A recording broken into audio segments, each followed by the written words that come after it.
आणि यानंतर आपण थेट वेव्ह समिटमध्ये जाऊयात। पंतप्रधान नरेंद्र मोदींचं तिथे आगमन झालेलं आहे।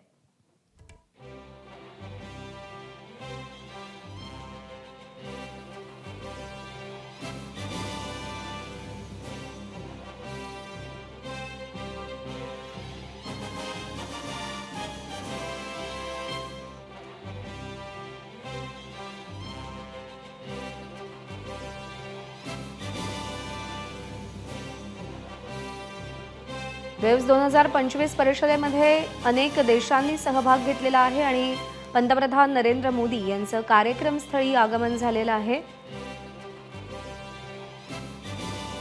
तर वेव्ह परिषदेमध्ये पंतप्रधान नरेंद्र मोदी दाखल झालेत। मोदींच्या हस्ते बीकेसी येथील जिओ वर्ल्ड सेंटर इथल्या वर्ल्ड ऑडिओ व्हिज्युअल एंटरटेनमेंट समिटचं उद्घाटन होणार आहे। 1 मे ते 4 मे दरम्यान ही समिट होणार आहे आणि या वेव्ह परिषदेचं यजमानपद महाराष्ट्र शासन भूषवत आहे। या परिषदेमध्ये प्रधानमंत्री क्रिप्टोस्फिअरला भेट देऊन क्रिएट इन इंडिया उपक्रमांतर्गत निवड झालेल्या सर्जनशील कलाकारांशी संवाद साधणार आहेत। याशिवाय ते भारत पॅव्हेलियन, महाराष्ट्र पॅव्हेलियनला देखील भेट देणार आहेत। अभिषेक मुठाळ आपले प्रतिनिधी सध्या आपल्या सोबत आहेत। अभिषेक, कार्यक्रमाच्या ठिकाणी पंतप्रधान पोहोचलेले आहेत। पुढचा कार्यक्रम कसा असेल आणि काय वैशिष्ट्ये आहेत या कार्यक्रमाची? पंतप्रधान नरेंद्र मोदी हे वर्ल्ड ऑडिओ व्हिज्युअल एंटरटेन समिटला आता दाखल झाल्याचं आपल्याला पाहायला मिळत आहे आणि एकूणच सध्याला कार्यक्रमाला सुरुवात झाल्याचं आपल्याला दिसत आहे।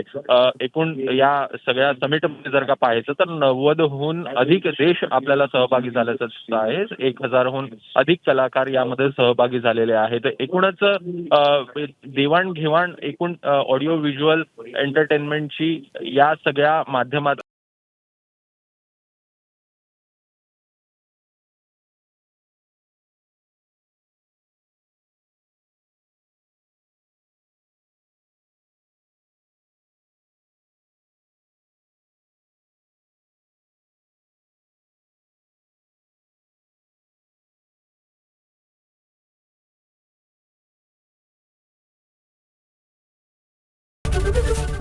एबीपी माझा, उघडा डोळे बघा नीट।